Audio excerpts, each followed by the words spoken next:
ここは、どうやって見るんでしたっけ、マップ。X ボタンです。X ボタン。F2 にいますね。じゃあ、あ、私 F 列行くから、はい。じゃあ僕、上の方に。ゼロの方向にゼロの方に。向かってやってて。OK でえ、す。ういや、わ、もうすっここげすごい。えアンベールめちゃくちゃアンベールしたいけど、ちょっとこれ我慢してくちょっと、ださい。そこ見たい。そこめっちゃ見に行きたい。今僕も配信画面見れてるので。これはすごいですよ。えー、マッコウクジラだ。洞窟みたいになってて上行けねえんだわ、これ。なるほど。なんだこれ。僕行けるかな、下。後ろです。ぐるー。どっか。よいしょ。いたー。やったー。はーい。どうします、下のやつらから見ていきますが、じゃあ、この亀たちと。はい。亀、オサガメかな、これは。これはオサガメでしょう。違う。ここマハラじゃ。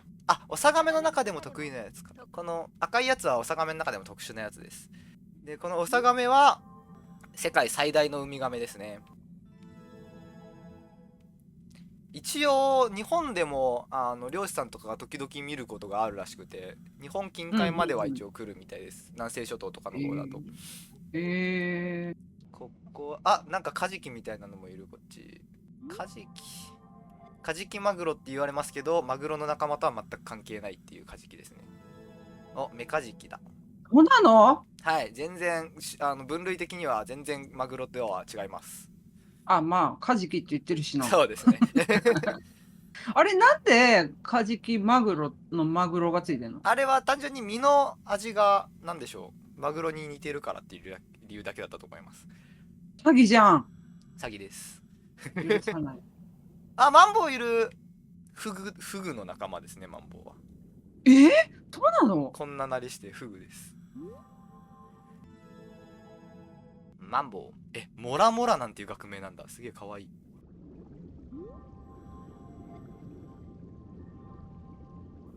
タカアシガニと、ダイオウグソクムシだ。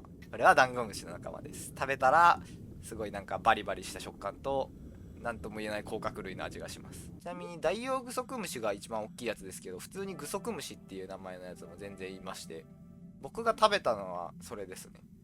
なるほど。あれ、どこで食べれるんだっけ？八景島シーパラダイスで食べれます。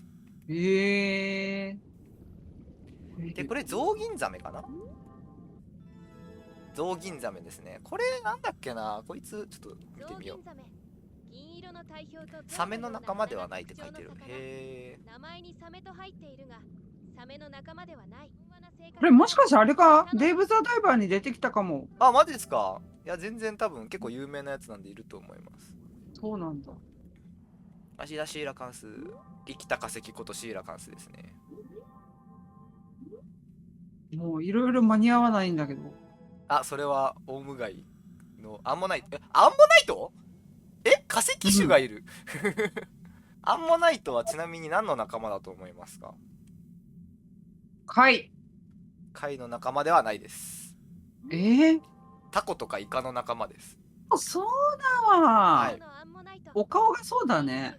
で、さらに言うと、いわゆるオウムガイとすごい似たような形をしてるように見えますけど、オウムガイとも系統的には全然違います。アンモナイトはアンモナイトで別の系統です。なんかアンモナイトが進化してオウムガイになったみたいなイメージが持たれやすいですけど、全然違いますね。これメンダコじゃないんだ。十文字ダコって書いてる。うわ、希少。これ目なの？これが目なの？目だと思います。目なのかな。目だと思います。ちょっとだけフクロウみたいな。オウムガイもいる、ちゃんと。オウムガイかっこいい。こう見るとアンモナイトとはちょっと違いますもんね、形が。違うね、模様とかもだいぶ違うし。はい。あとなんだこれ、カラフトソコダラ。かわいい。今回は深海魚だね。ここは深海ですね、完全に。うわー、すごい。深海行ってみたい。僕の先生がこの前深海に行ってましたね。行くことは行くんだ。そうですね。直接行ってたというよりは深海の調査に参加してたって感じなんですけど。めちゃくちゃすごい。どれくらいまで潜るんだろう。本人が行くではなくて ROV とか AUV っていう、探査船を使うんですけど、深いとこ行ったら全然 1000m とか越せたと思います、ものによっては。まあですもごい。深海って1万メートルありますからね。うわ。最も深いところだと。あ、ペリカンアンコウみたいなのもいる。へえ、かわいい。一緒。あれなんか反応が違う。真逆のこと言ってる。こいつも多分ですけど、そこにいてこの提灯を振ってて上に来たやつをパクって食べるタイプのやつだと思います。お、でかいサメがいると思ったらサメじゃないやつだ。東雲逆田ザメ。サメって言ってますけどエイです。えエイとサメの見分け方の違いってエラの場所によってエイかサメかが決まるんですよ。親戚とかなのですか？エイとサメは親戚ですよ。一応すぐ隣の分類にはなりますけど、結構全然大きく、まあ最初のところで分岐が大きく分かれるので、東雲逆田ザメは全くもってサメではなくエイとなります。へえ。本部から各ダイバーへ緊急通信。この海域の目玉来るのかなまた。ですかね。うんなんだこれ。本生物が反応のあった個体のようです。深海魚のような見た目です。なんだこいつ海域深部からやってきたのでしょうか。すごっ。うわ、モチーフもわかんないなこれ。なんか変な魚が、うわ、すげえ動いてる。すんごい動いてる。生物が海これは中で回転何なんしました。だ。インターネットで調べたら出てくるかな。出てきそうですけどね、あんな特徴的なやつ。本種はこんにゃくこんにゃく王王族族の仲間だと推測します。本部はこの生物の呼称をランバープサラーに決めたとのことです。泳ぐ姿が天女のように見えたのが理由らしいです。こんにゃくを今軽く調べたらクサウオ族っていう深海性の魚の仲間ですね。へえ。世界で一番深いところから見つかっている深海魚が深海クサウオ、またの名をマナレアスネイルフィッシュか、スネイルフィッシュっていう名前の魚がいるんですけど、そいつらもクサオノの仲間になります。お、なんか挨拶してる。あ、竜宮の使いいる。あ、いたやったー、竜宮の使いだ。いやー。いー、いつ見てもこいつはかっこいい。え、このヒレとかってこんな色してるの？こんな色してますよ。で、この前僕が1、2ヶ月前にダイビング潜ってる時にこいつの幼魚を見つけました。言ってたね。はい。で、実際こんな色でした、こいつも。なんかスーちゃんがそのツイートをしてる数日後にもどっかの港とかでリュウグウノツカイのその子供が浮いてきてるみたいな。ニュースになってました。そうそうそう。時々起こるみたいですけど、稀ですね、本当に起こるのは。あ、そうなんだ。はい。それ上がってくる理由っていうのはなんだ？基本は湧昇流っていうその下から上がってくる流れに間違えて乗っちゃったやつだと思うんですけど、へえ。乗ってしまうと基本的にはそのまま死んじゃいますね。帰れないと思います、深海には。悲しい。そうです。あれ上がってきたやつはちょっと悲しい運命になると思います。そうなんだ。レベラトリクス。リベラトリクス。何なのか僕もよくわかんない。すげえ、モンハンに出てきそう。色めっちゃ綺麗ですね、これ。シーラカンスの仲間なんだ。対照的な尾びれを持つ。こんなのいるんだ。やばあ、化石種か。あー、なるほど。そうですね。化石種だと思います。化石種ってそういえば何なんですか？まあ簡単に言うと現在はいない種ですね。化石でしか見つかっていない種類の生き物のこと化石種っていう風によく言ったりします。へー。化石って結構条件が整わないとできないものなので、運よく残ったものっていうのは化石種としてよく報告されますけど。なるほど。はい、あ、これか。いたー。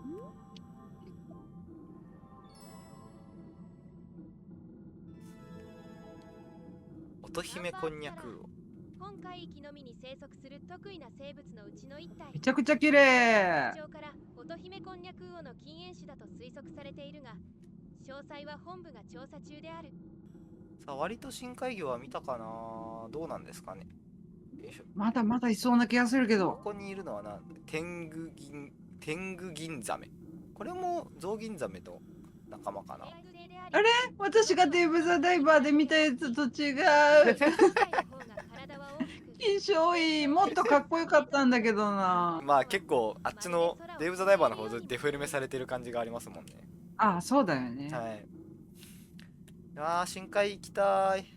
ちなみに深海って水深何メートルからかご存知ですか？え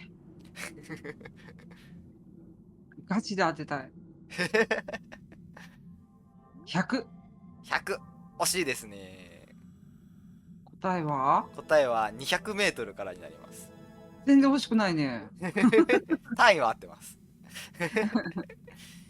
200メートル以上が深海で、まあ生身で深海に行くことは一応めちゃくちゃすごい人だったらできたかな。100何十メートルが最高だったかな。フリーダイビングって言って生身で潜る人が多分100何十メートルまで行ってたと思いますけど、スキューバダイビングを使えばなんかうまいこといろんな機材を使えば200メートルまで行けるらしいですけど、結構ギリギリだとす思います。ごいね。まああと潜水艦使えばもちろん余裕ですね。うんうんうん。ああ、そうだ。深海に行った時の質問なんだけど、はい。よく深海の方から陸の方に急浮上すると、はいはいはいはいはい。肺がべっこになって死ぬみたいなのを聞いたことあるんだけど、手の逆で深海に潜った時に体に出る何か影響みたいなのっていうのはあったりするんだよ。深海まで行くとそもそも体が潰れますね。場合によっては潰れますね。そうか、そうだよね。深さにもよりますけど、はい。へえ。で、潰れない程度、それこそ僕がよく潜ってるのは最大でも40メートル、50メートルまでなんですけど、うんうんうん。そこら辺までは基本的にそんな一気にはいけないんですよ。グーっていったとしても、どんどん圧力がかかっていくだけなので、基本そんなに問題は起こんないです。ただ、潜水病っていう病気がありまして、一つは窒素酔いっていうのが起きます。ボンベから空気吸ってるんですけど、その中の窒素っていうのが血中に溶けやすくなるんですね。うんうんうん。でその血中に溶けやすくなって溶けると、それがお酒に乗ったような感覚になるっていう風に言われてます。へえ。僕もなんかそこまではなったことないですけど、結構感覚は変わった感じになりますね。でもう一つが上に上がっていった時に血液の中に空気の気泡が入っちゃって、それが大きくなって血液が詰まっちゃってやばいことになるみたいなことが起きることがあります。うわでもう一つがさっき言った急浮上による肺の破裂っていうのが一番怖いやつですね。でさっきからちょっと僕の画面で気になってるんですけど、こいつこれ化石種だ絶対。ー。なんだこいつは。エンドセラス。かっこいい。これも多分頭足類イカタコの仲間だと思うんですけど、そうですね、化石種ですね。オルドビス紀からシルル紀に生息したとされる。上の方になんかマンタみたいなのがいますよ。ファントム。ファントム紫お化け。ある無人島の中を徘徊していた。まあバリアントだからね、このゲームの固有の色だね。なるほど、そうですね。泳いでいる。マンタもちなみにマンタって言った場合2種類いるんですよ。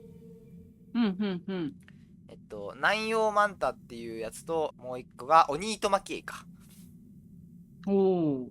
でオニイトマキエイの方がでかくて俗に言う、ジャイアントマンタって呼ばれたりもするんですけど、おお。大きいやつがオニイトマキエイですね。美ら海水族館には一時どっちも展示してました。よくいるのは南洋マンタの方ですね。なんだこいつ、コブがある、なんかイルカみたいなのいる。南とっくりクジラ。